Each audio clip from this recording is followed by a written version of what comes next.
Hello friends, good morning all of you. आप सभी का स्वागत है।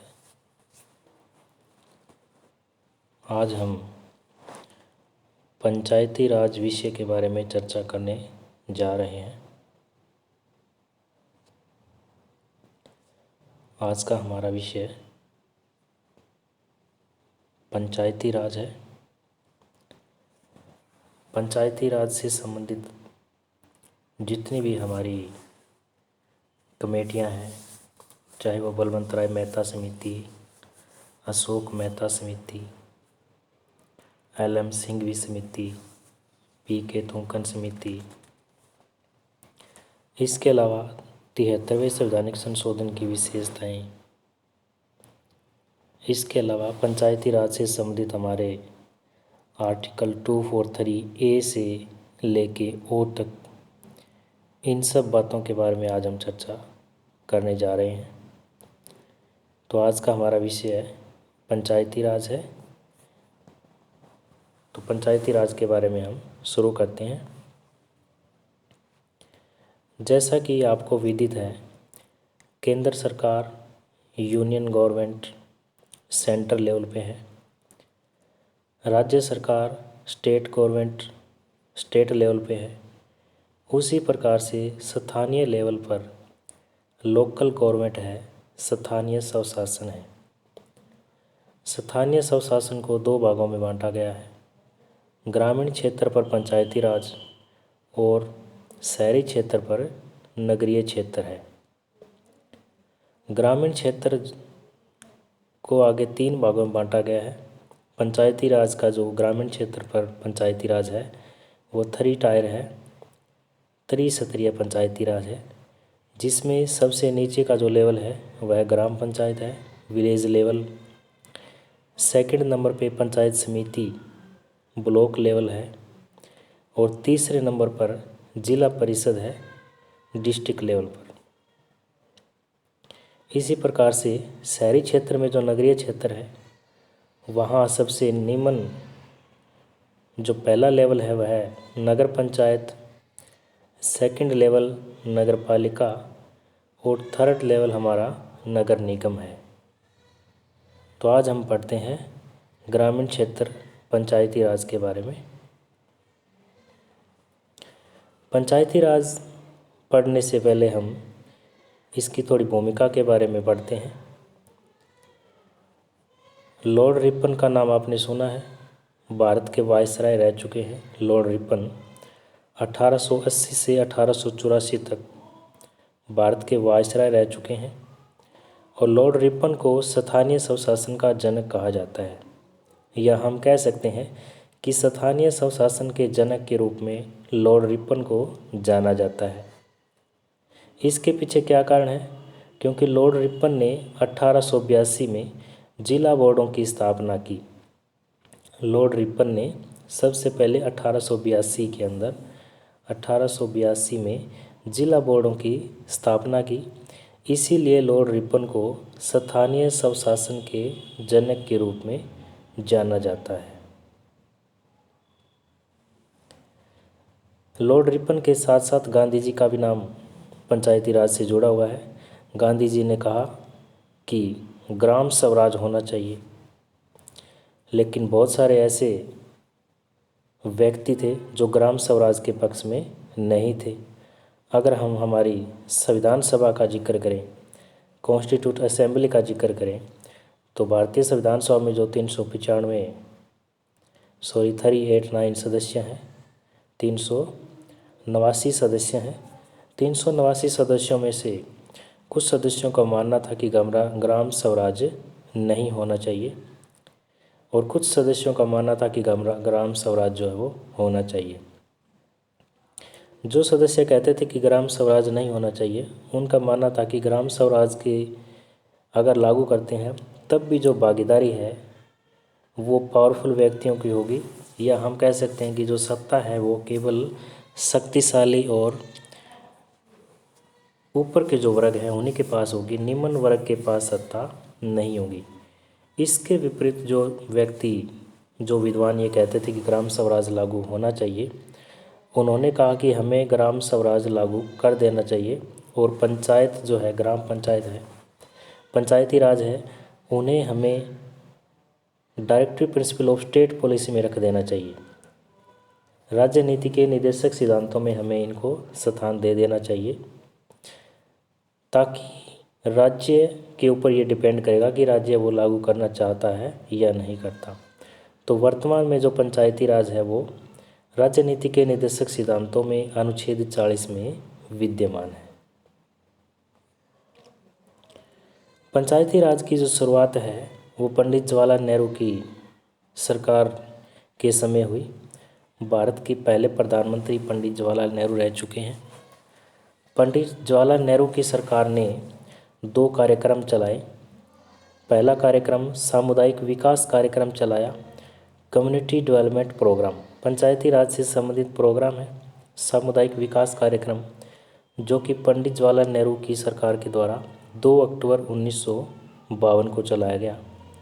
लेकिन ये प्रोग्राम सफल नहीं हो गया, फेल हो गया, असफल हो गया, सफल नहीं हो पाया था।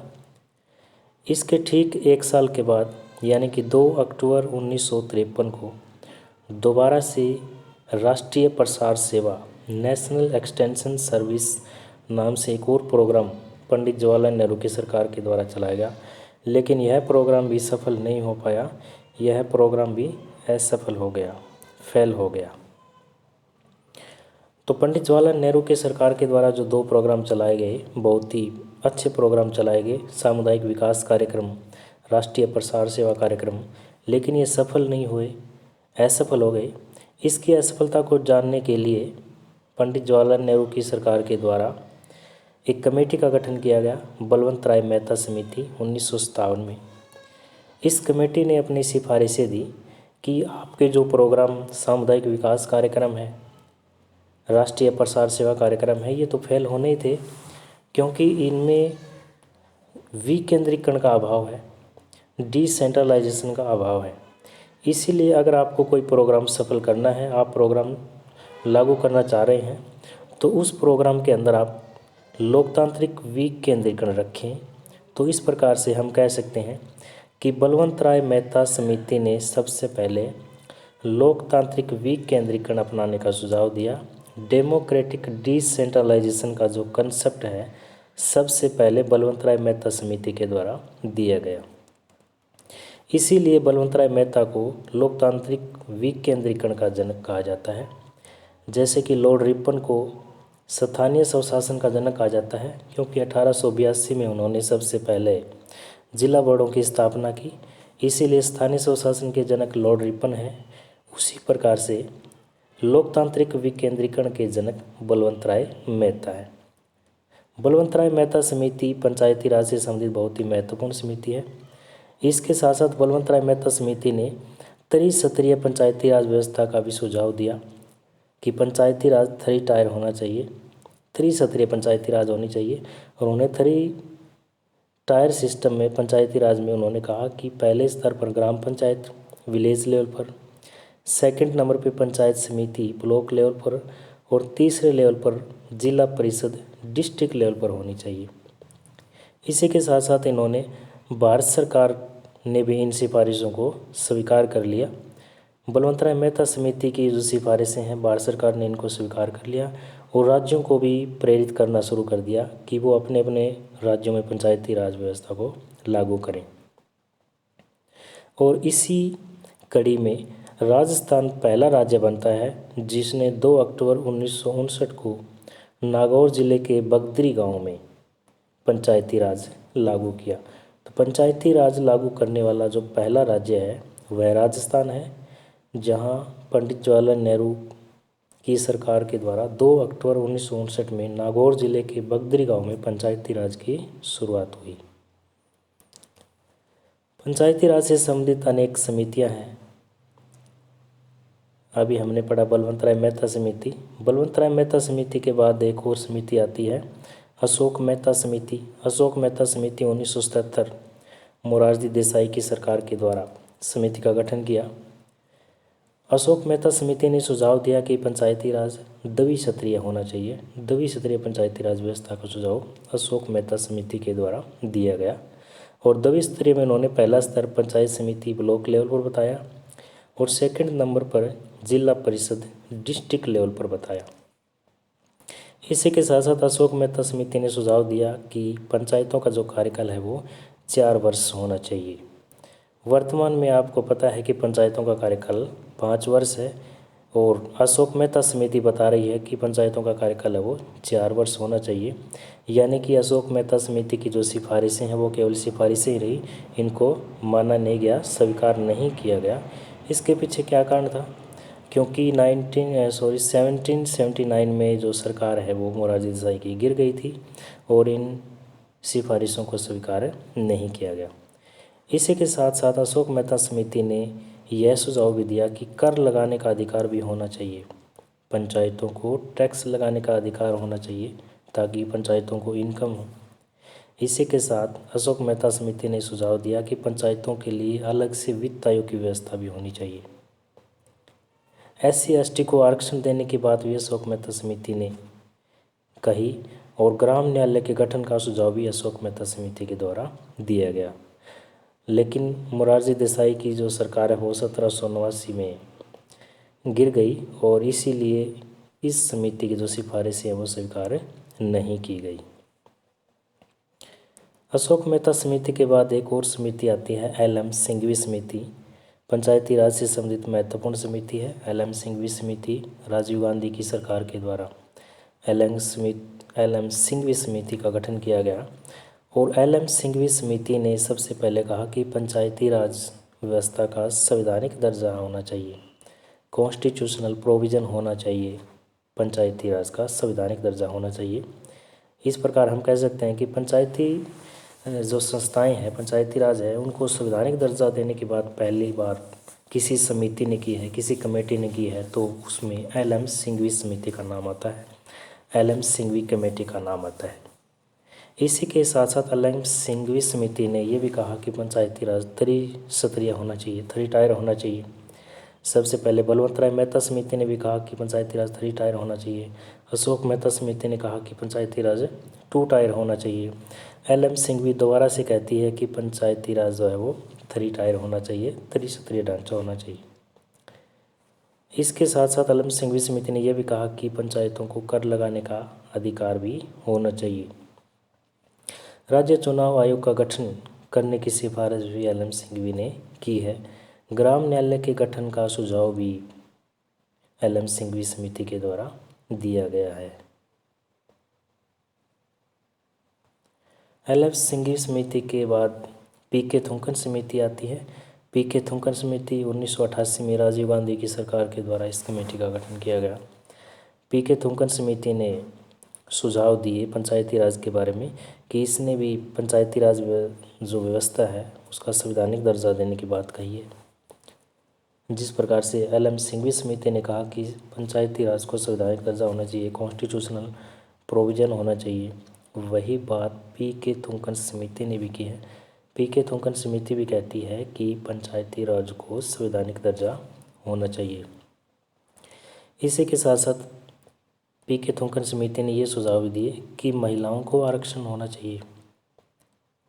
आपको पता है कि महिलाओं को पंचायती राज में 1/3 आरक्षण है, 33% आरक्षण है और कुछ जो राज्य हैं उन्होंने महिलाओं को 50% आरक्षण भी पंचायती राज में दिया है। तो महिलाओं के आरक्षण की बात PK थुंकन समिति ने की है। इसके अलावा SC के सदस्य हैं उनको भी आरक्षण होना चाहिए पंचायती राज में, ST के सदस्यों को भी आरक्षण पंचायती राज में होना चाहिए और OBC को आरक्षण देने का सुझाव भी पंचायती राज में PK थुंकन समिति ने किया है।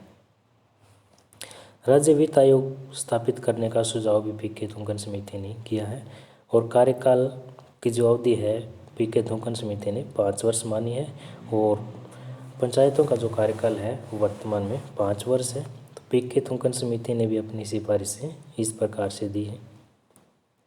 73वां संवैधानिक जो संशोधन है वो PV नरसिम्हा राव की सरकार के द्वारा पास किया गया। 73वां संवैधानिक संशोधन की कंसेप्ट इस प्रकार से हैं। 73वां संवैधानिक संशोधन 22 दिसंबर 1992 में लोकसभा में पारित हो गया। लोकसभा में पारित हुआ 22 दिसंबर 1992 को। अगले ही दिन यानी कि 23 दिसंबर 1992 को राज्यसभा में भी पारित हो गया। 73वां संवैधानिक संशोधन का हम जिक्र कर रहे हैं। 20 अप्रैल 1993 में राष्ट्रपति ने हस्ताक्षर कर दिए और 24 अप्रैल 1993 से पूरे देश में 73वां संवैधानिक संशोधन लागू हो गया। इसीलिए तो हम 24 अप्रैल को पंचायती राज दिवस के रूप में मनाते हैं, राष्ट्रीय पंचायती राज दिवस के रूप में मनाते हैं। तो 73वां संवैधानिक संशोधन जो पीवी नरसिम्हा राव की सरकार के द्वारा पास हुआ, लोकसभा से 22 दिसंबर 1992 में पास हो गया था।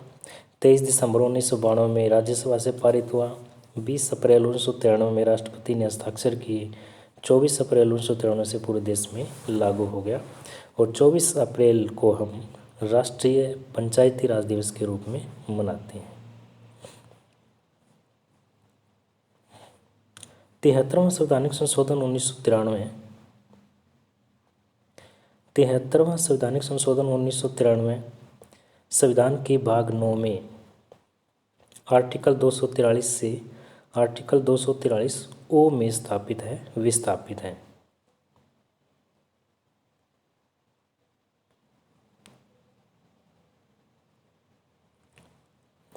73वां संवैधानिक संशोधन जो कि संविधान के भाग 9 में अनुच्छेद 243 ए से 243 ओ तक है। इसी के साथ साथ उसी समय 11वीं अनुसूची भी जोड़ी गई है भारतीय संविधान में। 73वें संवैधानिक संशोधन के साथ साथ 11वीं अनुसूची जोड़ी गई है और 11वीं अनुसूची में कुल 29 विषय हैं जो कि पंचायती राज से संबंधित है। पंचायती राज से संबंधित 73वें संवैधानिक संशोधन की विशेषताएं इस प्रकार से है। 73वें संवैधानिक संशोधन अधिनियम की विशेषताओं में पहली व मुख्य विशेषता त्रिस्तरीय पंचायती राज व्यवस्था की स्थापना, यानी कि 73वें संवैधानिक संशोधन की पहली विशेषता है कि पंचायती राज कैसा होना चाहिए, 3 टायर होना चाहिए। 3 टायर हमें पता है कि सबसे पहले ग्राम पंचायत होनी चाहिए, सेकंड लेवल पर पंचायत समिति और तीसरे लेवल पर जिला परिषद होनी चाहिए। 73वें संवैधानिक संशोधन के अधिनियम की विशेषताओं में दूसरी विशेषता है कि चुनाव जो है वो 5 साल के लिए होंगे। पंचायतों के चुनाव का जो कार्यकाल है वो 5 साल रहेगा, हर 5 वर्ष में चुनाव होंगे। इसी के साथ साथ राज्य निर्वाचन आयोग का गठन भी किया जाएगा। राज्यों के चुनाव के लिए राज्य निर्वाचन आयोग का गठन किया जाएगा। ये भी 73वें संवैधानिक संशोधन की विशेषता है। तीनों ही सत्रों पर यानी कि ग्राम पंचायत, पंचायत समिति और जिला परिषद पर तीनों ही सत्रों पर SC ST को जनसंख्या के अनुपात में आरक्षण होगा। महिलाओं को न्यूनतम 1/3 आरक्षण होगा। महिलाओं के लिए न्यूनतम 1/3 आरक्षण है, 33% आरक्षण है। और इसी के साथ साथ OBC के आरक्षण की बात भी 73वें संवैधानिक संशोधन की विशेषताओं में शामिल है। और OBC को जो आरक्षण है वो राज्य विधानमंडल के ऊपर छोड़ा गया है, यानी कि OBC को आरक्षण कितना मिलेगा इसका निर्धारण राज्य विधानमंडल करेगा। ये भी 73वें संवैधानिक संशोधन की विशेषता है। राज्यपाल के द्वारा 5 वर्ष में एक बार वित्त आयोग का गठन भी किया जाएगा। ये भी 73वें संवैधानिक संशोधन की विशेषता है। हर गांव में ग्राम सभा का गठन होगा। ये 73वें संवैधानिक संशोधन की विशेषताएं अभी हमने पढ़ी कि त्रिस्तरीय पंचायती राज व्यवस्था की स्थापना होगी, हर 5 वर्ष में चुनाव होंगे, राज्य निर्वाचन आयोग का गठन किया जाएगा, तीनों ही सत्रों पर ग्राम पंचायत, पंचायत समिति, जिला परिषद पर SC ST के सदस्यों को जनसंख्या के अनुपात में आरक्षण दिया जाएगा, महिलाओं को 33% आरक्षण दिया जाएगा और OBC को आरक्षण दिया जाएगा। इसका निर्धारण राज्य विधानमंडल पर छोड़ दिया गया है, राज्य विधानमंडल करेगी। इसके अलावा राज्यपाल के द्वारा 5 वर्ष में एक बार राज्य वित्त आयोग का गठन भी किया जाएगा और हर गांव में ग्राम सभा का गठन होगा। तो ये सब विशेषताएं 73वें संवैधानिक संशोधन की विशेषताएं अभी हमने पढ़ी।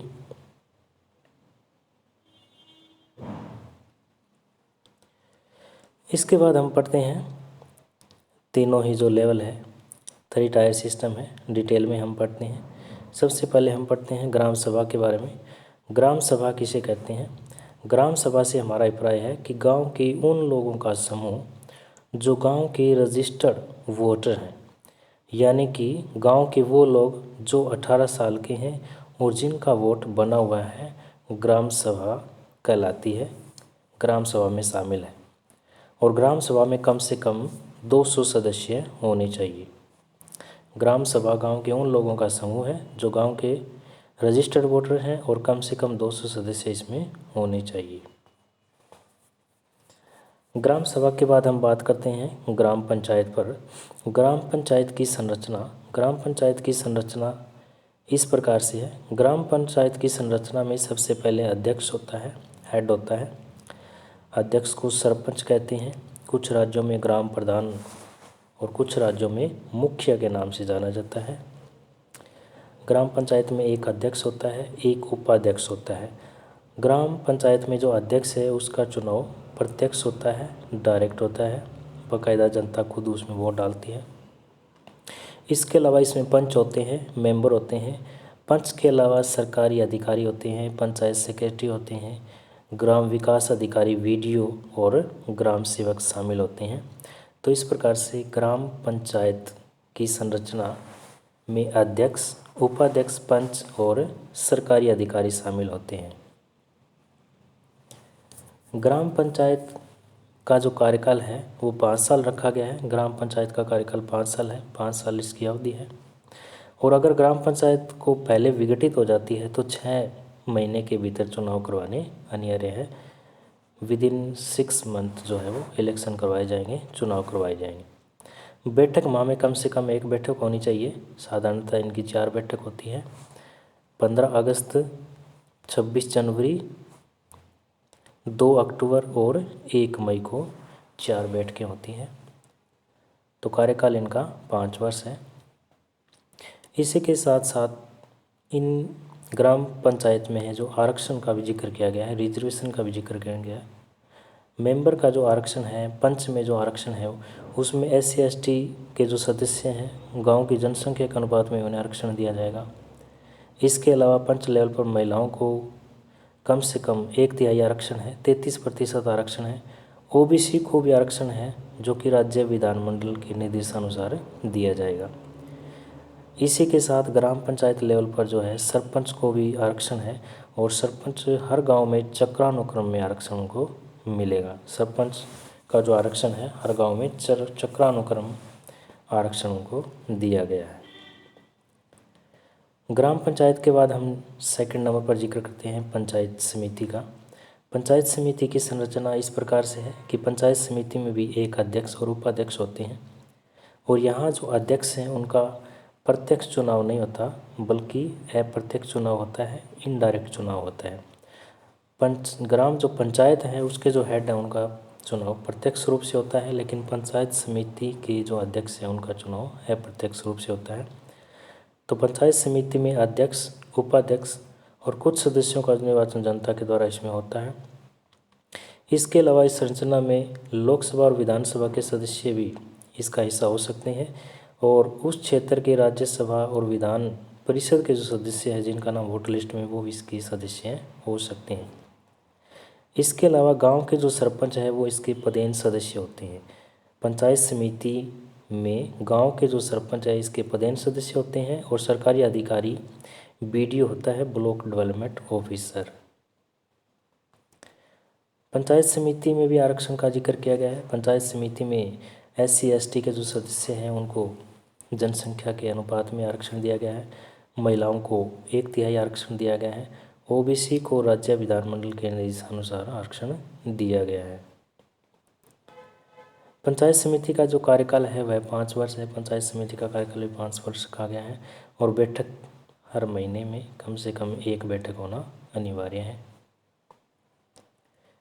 इसी के बाद आता है पंचायत समिति के बाद हम बात करते हैं जिला परिषद की। तीसरा लेवल हमारा जिला परिषद है। जिला परिषद की संरचना इस प्रकार से है।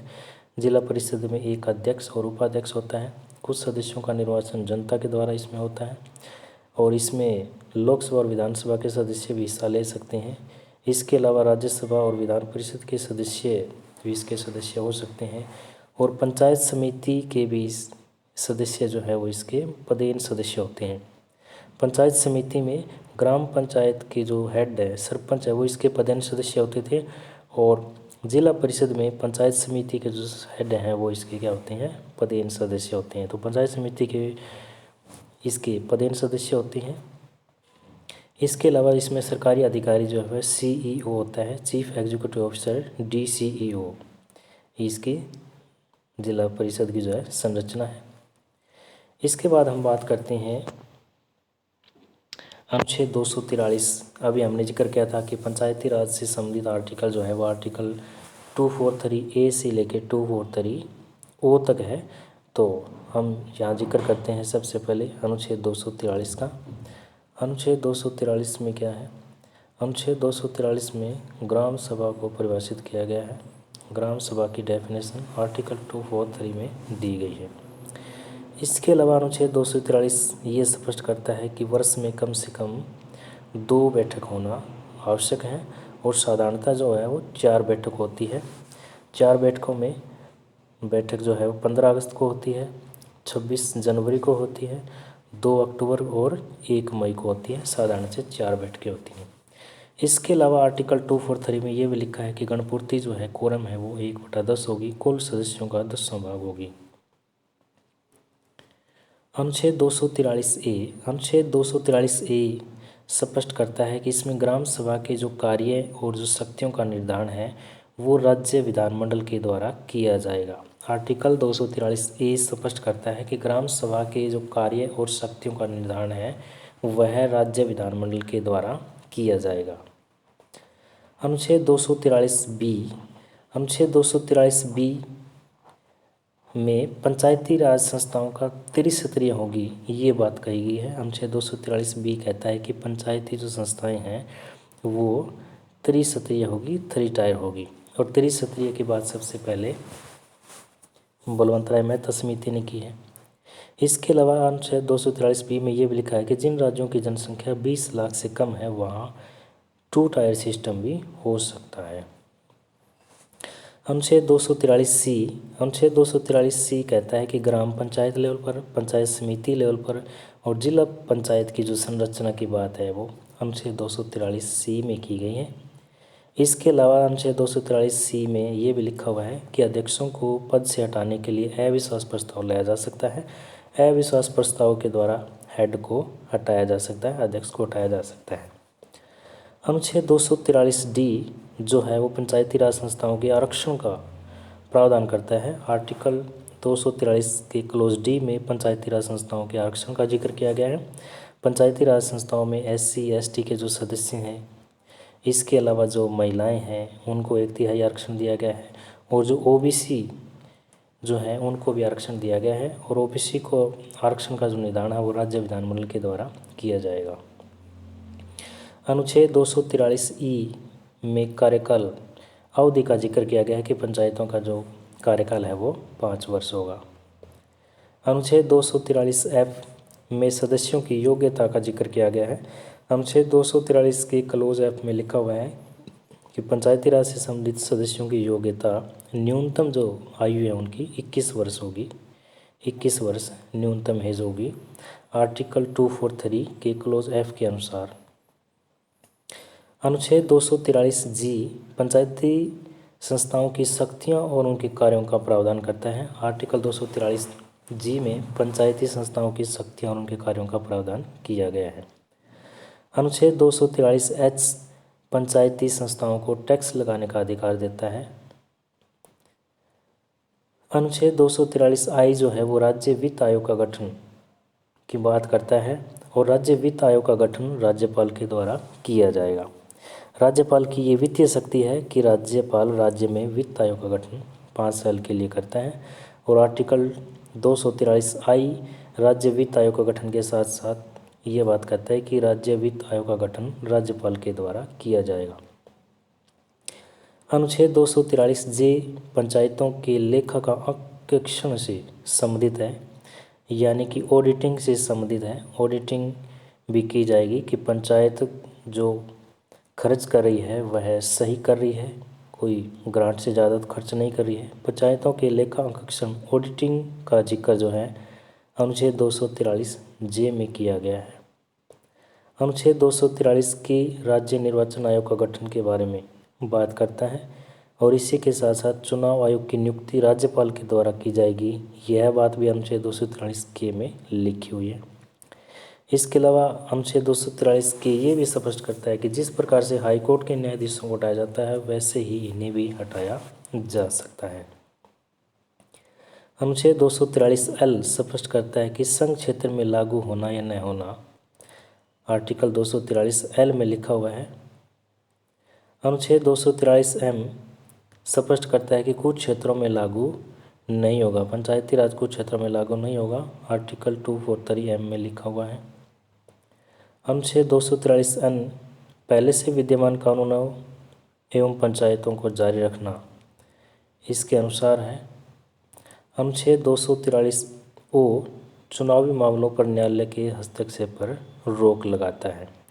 तो इस प्रकार से ये हमने पढ़ा आज पंचायती राज के बारे में। अभी हम पंचायती राज से संबंधित कुछ क्वेश्चन करते हैं। पहला प्रश्न हमारे सामने है कि निम्न में से किस समिति की सिफारिशों के आधार पर भारत में पंचायती राज का उदय हुआ। पंचायती राज के उदय से संबंधित हमारी कमेटी कौन सी है। तो सबसे पहले हमने कमेटी पढ़ी थी बलवंत राय मेहता समिति, तो इसका सही आंसर है बलवंत राय मेहता समिति। और बलवंत राय मेहता समिति ने 3 टायर सिस्टम की बात कही थी, ग्राम पंचायत, पंचायत समिति, जिला परिषद। दूसरा प्रश्न हमारे सामने है कि भारत में कितने स्तरीय पंचायती राज की स्थापना की बात की गई है। अभी हमने पढ़ा कि भारत में त्रिस्तरीय पंचायती राज की बात की गई है, 3 टायर सिस्टम होना चाहिए, और ये बात बलवंत राय मेहता समिति ने की है। बलवंत राय मेहता समिति ने 3 टायर सिस्टम की बात की। निम्न में से किस पद्धति की स्थापना प्रत्यक्ष चुनाव के आधार पर की जाती है। ग्राम पंचायत इसका सही आंसर आएगा ग्राम पंचायत, क्योंकि ग्राम पंचायत के जो हेड है उनका चुनाव प्रत्यक्ष रूप से होता है। ब्लॉक समिति और जिला परिषद के हेड का चुनाव अप्रत्यक्ष रूप से होता है, इनडायरेक्ट होता है, अप्रत्यक्ष रूप से होता है। निम्न में से कौन सा कथन सही नहीं है। भारत में पंचायती राज की स्थापना जवाहरलाल नेहरू ने की थी, सही है। मध्य प्रदेश में सबसे पहले पंचायती राज की स्थापना हुई, गलत है। पंचायती राज की शुरुआत सबसे पहले राजस्थान में हुई, और राजस्थान में 2 अक्टूबर 1959 को, और राजस्थान के नागौर जिले के बगदरी गांव में, नागौर जिले के कौन सा गांव है, बगदरी गांव में पंचायती राज की शुरुआत हुई। तो ये जो आंसर है वो गलत है। इसके अलावा 73वां संविधान संशोधन 1992 से लागू हुआ, ये भी सही है। तमिलनाडु ने द्विस्तरीय पद्धति अपनाई है, ये भी सही है, क्योंकि जहाँ की जनसंख्या 20 लाख से कम है वहाँ द्विस्तरीय व्यवस्था अपनाई जा सकती है। नेक्स्ट क्वेश्चन है निम्न में से कौन सा कथन सही नहीं है। भारत में पंचायती राज की स्थापना जवाहरलाल नेहरू ने की थी, ये सही है। मध्य प्रदेश में सबसे पहले पंचायती राज की स्थापना हुई, ये गलत है। ये अभी हमने पढ़ा था कि सबसे पहले पंचायती राज की शुरुआत कहाँ हुई थी, राजस्थान में हुई थी, नागौर जिले के बगदरी गांव में। नेक्स्ट है निम्न में से किस अनुच्छेद का संबंध पंचायती राज से है। तो पंचायती राज से संबंधित अनुच्छेद 243 है। अभी हमने अनुच्छेद 243A से लेके अनुच्छेद 243O तक सभी अनुच्छेद डिटेल में पढ़े हैं। तो अनुच्छेद पंचायती राज से संबंधित आर्टिकल 243 है। नेक्स्ट क्वेश्चन है भारत में पंचायती राज व्यवस्था लाने के पीछे मुख्य उद्देश्य क्या था। भारत में पंचायती राज लाने के पीछे मुख्य उद्देश्य जो है वो सत्ता का विकेंद्रीकरण कर जनमानस को राजनीति से जोड़ना है। सत्ता के विकेंद्रीकरण का जिक्र किया है। डेमोक्रेटिक डिसेंट्रलाइजेशन का जो प्रावधान है सबसे पहले बलवंत राय मेहता समिति ने दिया, इसीलिए बलवंत राय मेहता को विकेंद्रीकरण का जनक भी माना जाता है। नेक्स्ट क्वेश्चन 73वें संविधान संशोधन में ने कौन सी अनुसूची को संविधान में जोड़ा है। 73वें संविधान संशोधन में 11वीं अनुसूची जोड़ी गई है। तो इसका सही आंसर है डी। ग्राम सभा के संबंध में कौन सा कथन सही नहीं है? ग्राम सभा के संबंध में कौन सा कथन सही नहीं है? इसमें ये सही नहीं है कि यह वही कार्य कर सकती है जो केंद्र सरकार ने बताए हैं, ये क्या है? गलत है। बाकी इसकी शक्तियाँ विधानमंडल द्वारा निर्धारित होती है, ये भी सही है। आर्टिकल 243 में हमने पढ़ा है अभी। यह पंचायत क्षेत्र में पंजीकृत मतदाताओं की एक ग्राम स्तरीय सभा है, ये भी सही है। ग्राम सभा में गांव स्तर की गठित पंचायत क्षेत्र के निर्वाचन सूची में पंजीकृत व्यक्ति होते हैं, रजिस्टर्ड वोटर होते हैं, ये बात भी आर्टिकल 243 में लिखा हुआ है, हमने अभी पढ़ी है। तो ये भी सही है। तो इसका सही आंसर डी है। पंचायती राज के संबंध में कौन सा कथन सही है? पंचायती राज के संबंध में कौन सा कथन सही है? माध्यमिक और जिला स्तर के प्रमुखों के लिए प्रत्यक्ष चुनाव होता है, गलत। पंचायतों में चुनाव लड़ने के लिए न्यूनतम आयु 18 वर्ष है, ये भी गलत है, 21 वर्ष है। और यहाँ ग्राम पंचायत का चुनाव प्रत्यक्ष रूप से होता है। पंचायती राज संस्थाओं का चुनाव राज्य निर्वाचन आयोग करता है, ये सही है। पंचायतों की वित्तीय समीक्षा के लिए 6 साल बाद वित्त आयोग की स्थापना की जाती है, ये गलत है। वित्त आयोग की व्यवस्था 5 साल के बाद की जाती है। तो इसका सही आंसर सी है। नेक्स्ट और लास्ट क्वेश्चन हमारा है, पंचायतों में सभी सत्रों पर महिलाओं के लिए कितने पद आरक्षित हैं? तो हमने पढ़ा था कि महिलाओं के लिए 1/3 न्यूनतम जो है वो 1/3 आरक्षण दिया गया है, 33% आरक्षण दिया गया है। महिलाओं के साथ साथ SC, ST और OBC को भी इसमें आरक्षण दिया गया है। SC, ST के सदस्यों को जनसंख्या के अनुपात में आरक्षण दिया गया है। महिलाओं को 33% आरक्षण दिया गया है और OBC के सदस्यों का जो आरक्षण है वो राज्य विधानमंडल के द्वारा निर्धारित किया जाएगा। तो इस प्रकार से आज हमने पंचायती राज के बारे में पढ़ा। Thank you.